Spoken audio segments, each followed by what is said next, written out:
आज के टाइम पर इंडिया की पॉलिटिकल पार्टीज ने किसी भी तरीके से वो सक्सेस सीक्रेट खोज ही लिया है जो उन्हें जीत की फुल गारंटी दे। आज भारत की राजनीति में एक नया दौर शुरू हो चुका है।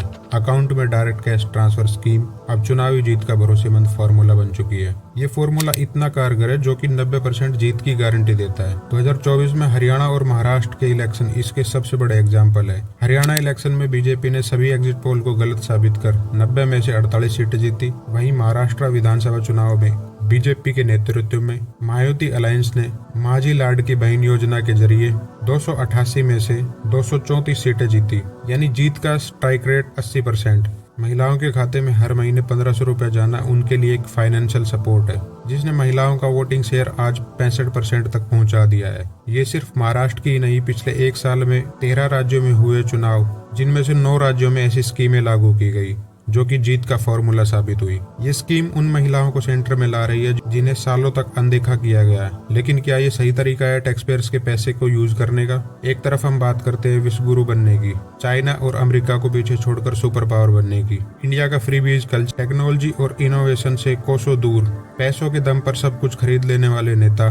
क्या ऐसी योजनाएं सच में लोगों के लिए हेल्पफुल है या फिर उनको गड्ढे में धकेला जा रहा है? आइए जानते हैं इस वीडियो में। इंडिया में फ्रीबीज कल्चर की शुरुआत 1956 में तमिलनाडु के सीएम के कामराज ने की। फ्रीबीज का मतलब होता है मुफ्त में दी जाने वाली चीजें या सुविधाएं। एक ऐसा कल्चर जहां सरकार या कोई राजनीतिक पार्टी चुनाव जीतने के लिए जनता को ये लॉलीपॉप देती है।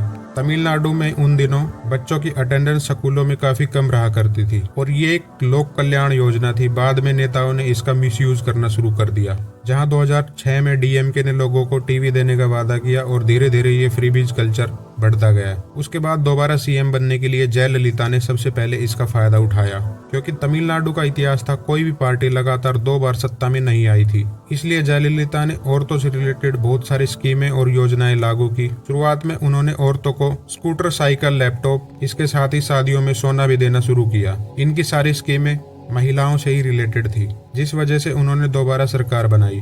पश्चिम बंगाल के मुख्यमंत्री ममता बनर्जी ने 1000 रुपए कैश ट्रांसफर स्कीम की शुरुआत की। वहीं 2023 में कर्नाटका में हर महीने 200 यूनिट तक बिजली फ्री। गृहलक्ष्मी योजना के तहत परिवार की मुख्य महिला को 2000 रुपए पर मंथ की आर्थिक सहायता। राज्य की बसों में महिलाओं के लिए फ्री यात्रा। बेरोजगार ग्रेजुएट और डिप्लोमा धारकों को मासिक भत्ता।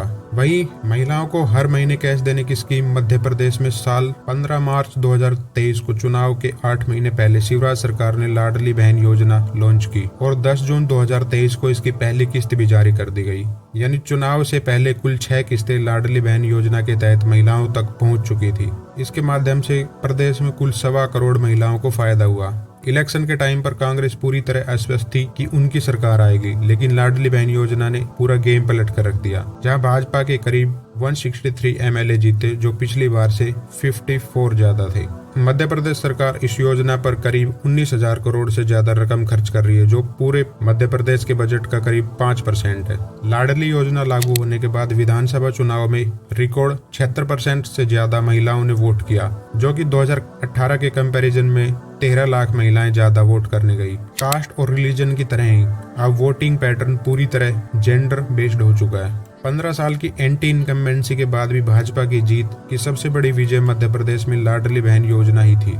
वही 2023 में छत्तीसगढ़ विधानसभा चुनाव था, जिसमें सभी एग्जिट पोल कांग्रेस की सरकार बनवा रहे थे, लेकिन जब नतीजे आए तो बीजेपी ने बाजी पलट कर रख दी।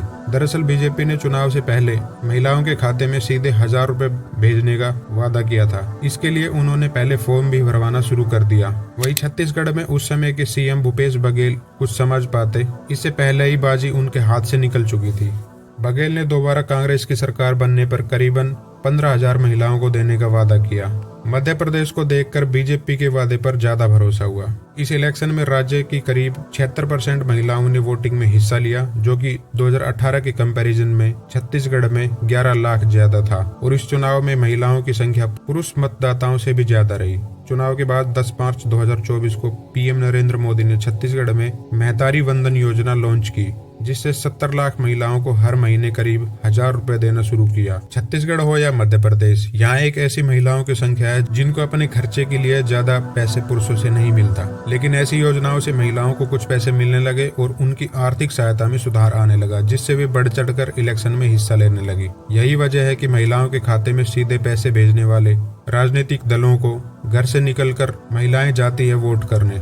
इसका सबसे बड़ा एग्जाम्पल महाराष्ट्र के इलेक्शन में देखने को मिला, जहां 2024 में लोकसभा चुनाव में महायुति गठबंधन की वे एक ऐसी ही लाडली बहन जैसी ही कोई स्कीम लेकर आएंगे।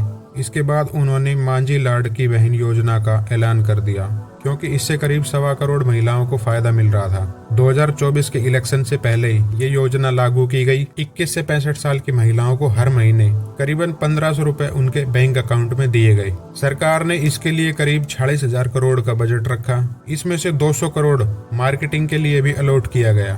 इसमें राज्य बजट का करीब 7.5% का खर्चा आया। 2024 के इलेक्शन तक कुल 5 किस्तें महिलाओं तक पहुंच चुकी थी, जिसका रिजल्ट इलेक्शन में देखने को मिला, जहां भाजपा गठबंधन ने करीब 234 सीटें जीती, जो कि पिछली बार से 50 ज्यादा रही। एकनाथ शिंदे और देवेंद्र फडणवीस ओपनली एक्सेप्ट करते हैं कि इस योजना ने गेम पलटा। शिंदे तो अपने आप को खुद लाडला भाई भी कहते हैं। इस योजना को महायुति ने काफी अच्छे से प्लान किया। एक सिंपल सा फॉर्म भरने वाली महिला को खुद ये डिक्लेयर करना था कि उसकी पारिवारिक सालाना आय 2.5 लाख से कम है। बस इतना ही रिक्वायरमेंट था और पैसा हर महीने 1500 आपके अकाउंट में आने लगेगा। इस इलेक्शन में महिला वोटर ने गेम पलट कर रख दिया। वहीं झारखंड में भी हेमंत सोरेन की सरकार काफी मुश्किल में थी, क्योंकि कुछ महीने पहले ही हेमंत सोरेन जेल होके आए थे। उसके बाद लग रहा था कि भाजपा ये चुनाव भी निकाल ले जाएगी, लेकिन ऐसा होता नहीं है। झारखंड में हेमंत सोरेन की सरकार ने रक्षाबंधन के एक दिन पहले यानी 20 अगस्त 2024 को मैया सम्मान योजना की शुरुआत की। ये योजना चुनाव से करीब 85 दिन पहले लागू की गई। इसके तहत 21 से 50 साल तक की महिलाओं को हर महीने 1000 रुपए देने का वादा किया। इसका कुल बजट करीब 15,000 करोड़ रखा गया, जो कि पूरे राज्य बजट का करीब 12% है। इस योजना के तहत करीब 45 लाख महिलाओं को फायदा हुआ। चुनाव से पहले करीब 4 किस्तें लोगों तक पहुंच चुकी थी और चुनाव प्रचार के दौरान हेमंत सोरेन ने ये वादा किया कि आने वाले समय में वे इसे बढ़ाकर 2500 रुपए तक ले जाएंगे। कुल वोटिंग में 67% वोटिंग हुई, जिसमें महिलाएं करीब 70% वोट करने गई। झारखंड की कुल 81 विधानसभा सीटों में करीब 68 सीटें ऐसी है जहां पर महिलाएं सीधा डिसाइडर होती हैं। वहीं बीजेपी ने भी इससे ज्यादा देने का वादा किया, लेकिन महिलाओं के खाते में 4 किस्तें आ चुकी थी। यहाँ वादे से ज्यादा महिलाओं को प्रमाण पर भरोसा हो रहा था। 10-10 रुपए की तंगी झेलने वाली आदिवासी महिलाओं के खाते में हर महीने 1000 रुपए पहुंच रहे थे, जिसका सीधा फायदा हेमंत सोरेन को हुआ, क्योंकि रोजगार के मामले में हेमंत सरकार पूरी तरह फेल हो चुकी थी। लोगों के पास इनकम सोर्सेज नहीं थे, जिस वजह से लोग गुस्सा थे और इस बार लोग सत्ता बदलना चाहते थे। लेकिन इन 5 महीनों में स्कीम ने गेम बदल दिया। पर क्या आपको पता है, ऐसी स्कीमें ऐसे ही नहीं चलती। आपको कस्टमर को पूरी तरीके से भरोसे में लेना होगा। इसका मतलब है कि वोटर पूरी तरह आपके ऊपर भरोसा कर ले, जैसा कि 2023 में राजस्थान इलेक्शन में हुआ। गहलोत सरकार ने ऐसे कई सारे वादे दिए, लेकिन उन पर लोगों को भरोसा नहीं हुआ। आइए समझते हैं क्यों नहीं हुआ भरोसा। नवंबर 2023 में होने वाले विधानसभा चुनाव से 1 महीने पहले यानी अक्टूबर 2023 में गहलोत की सरकार ने झुंझुनू विधानसभा में गृह लक्ष्मी गारंटी योजना के तहत परिवार की मुखिया महिला को करीब 10,000 रुपए देने की बात कही। यह राशि 2 से 3 किस्तों में महिलाओं तक पहुंचेगी। कांग्रेस ने इस वादे का चुनाव में जमकर प्रचार किया, लेकिन ये सारी सिर्फ बातें ही रही, क्योंकि उसके पहले भी गहलोत की सरकार थी। उन्होंने एक भी किस्त का पैसा पहले नहीं दिया, जिससे महिलाओं को भरोसा नहीं हुआ और महिलाओं ने फिर से चुनाव बदल दिया। इस चुनाव के रिजल्ट में कांग्रेस को सिर्फ 39% वोट मिला और कांग्रेस को हार का सामना करना पड़ा। वहीं तेलंगाना में 2014 से केसीआर की सरकार थी। कांग्रेस को सत्ता में वापसी करनी थी, जिन्होंने अलग तेलंगाना राज्य भी बनाया था। 2023 के इलेक्शन में कांग्रेस ने अपनी फ्री स्कीम महिलाओं को डायरेक्ट मनी ट्रांसफर लागू की, जिसको सोनिया गांधी ने अनाउंस किया, जिसमें महिलाओं को खासा यकीन होना शुरू हो गया। महिलाओं ने सीधे कांग्रेस को वोट किया और तेलंगाना में कांग्रेस की सरकार बनी। इन्हीं स्कीम के तहत ऐसा ही कुछ हमें हरियाणा में भी देखने को मिला, जहां सैनी की सरकार आई और कुछ ही समय पहले सीएम भी बदले गए। एग्जिट पोल बता रहे थे कि कांग्रेस सत्ता में आएगी, लेकिन ऐसा होता नहीं है। भाजपा ने हरियाणा में महिलाओं से जुड़ी स्कीमें लागू की, जिसका सीधा रिजल्ट उन्हें इलेक्शन में ही देखने को मिला। महिलाओं के लिए कैश ट्रांसफर स्कीम जीत का फार्मूला क्यों बन जाता है, लेकिन खुद के अकाउंट में थोड़े से पैसे आने के बाद अब महिलाएं परिवार में मजबूती से अपने विचार रख रही हैं। इसी वजह से महिलाओं की वोटिंग पैटर्न में एक बड़ा शिफ्ट देखने को मिल रहा है। भाजपा ने इस वोट बैंक को बहुत करीब से समझा और उनको लगातार एड्रेस करना शुरू कर दिया, जिस वजह से वे अपने विरोधियों को लगातार मात देते आ रहे हैं। बीते एक साल में जिन 9 राज्यों में लाडली बहन योजना जैसा फैक्टर था, उनमें से 7 राज्यों में बीजेपी या एनडीए को फायदा हुआ। केंद्र से लेकर राज्यों तक बीजेपी ने महिलाओं को पहचान दिलाने के लिए कई सारे कदम उठाए। उसी तरह प्रधानमंत्री आवास योजना में भी हर 10 में से 7 मकान महिलाओं को ही दिए गए। प्रधानमंत्री उज्ज्वला योजना के तहत 10 करोड़ से ज्यादा महिलाओं को मुफ्त में गैस सिलेंडर दिया गया और महिलाओं को ही साथ में जोड़ने के लिए अगस्त 2019 में बीजेपी ने मोदी सरकार में 3 तलाक को खत्म करने का कानून बनाया। सितंबर 2023 में महिला आरक्षण बिल भी मोदी सरकार ने ही पास किया। इसके तहत लोकसभा और विधानसभा में भी 1/3 सीटें महिलाओं के लिए आरक्षित की गई। आज महिलाएं एक वोट बैंक बन चुकी है, एक ऐसा वोट बैंक जिसे कोई पकड़ नहीं पा रहा है। ये बिना मीडिया के सामने आए बूथ तक जाती है और वोट डालकर आ जाती है और प्रचंड बहुमत से सरकारें बना देती है। इसलिए आप देख रहे होंगे पिछले कुछ टाइम में इंडिया के सारे एग्जिट पोल गलत साबित हो रहे हैं, क्योंकि महिलाएं कैमरे के सामने कुछ नहीं बोलती। ये एंटी इनकम्बेंसी का नहीं बल्कि प्रो इनकम्बेंसी का दौर है। सत्ता में कदम जमा चुकी पार्टियों का तख्ता पलट करना मुश्किल होता जा रहा है। झारखंड, हरियाणा और महाराष्ट्र में हमने यही मॉडल देखा।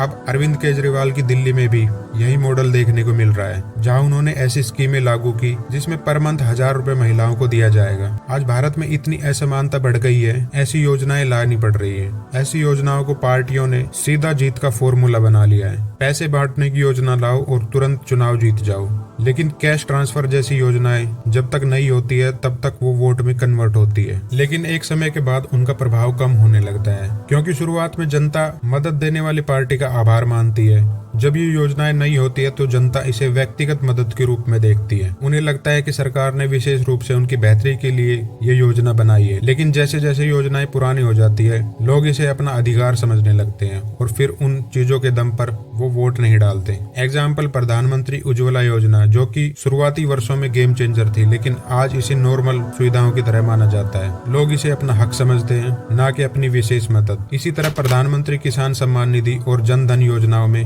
बीजेपी को पहले भारी समर्थन जुटा दिया, लेकिन जैसे जैसे 2024 का चुनाव नजदीक आता गया इन योजनाओं का असर कम होता गया। 2014 में यही योजनाएं सबसे ज्यादा हिट साबित हो रही थी, तो समय के साथ लोग उसको अधिकार मानते हैं, और जब समय के साथ ये योजनाएं पुरानी होने लगती है तो पॉलिटिकल पार्टी स्टेप 2 पे चली जाती है। जैसे अगर अभी 1500 रुपए मिल रहे हैं तो वो बढ़ाकर इसे 2500 रुपए कर दिया जाएगा, या फिर इसका क्राइटेरिया बढ़ाकर पहले 1 करोड़ लोगों को मिल रहा था अब 5 करोड़ लोगों को दिया जाएगा, या फिर वही स्कीम किसी तरह बदलकर दूसरे तरीके से जनता के बीच में लाई जाएगी ताकि जनता को लगे कुछ नयापन है, हमें कुछ नया मिल रहा है। ठीक उसी तरह जैसे कस्टमर को हमेशा कुछ नया प्रोडक्ट मार्केट में चाहिए होता है, उसी तरीके से ये पॉलिटिकल पार्टीज भी होती है जो हर बार कस्टमर को कुछ नया देती है। कोविड के बाद से ही भारतीय परिवारों की माली हालत काफी बिगड़ गई है। केंद्र सरकार भी करीब 80 करोड़ लोगों को आज फ्री राशन पहुंचा रही है। साथ ही 2028 तक इसे एक्सटेंड भी कर दिया गया है। भारत की राजनीति का स्तर इतना गिर चुका है कि कोई भी नेता ये बात नहीं करता कि हम अपने स्टेट में कितनी नई कंपनीज लेकर आएंगे।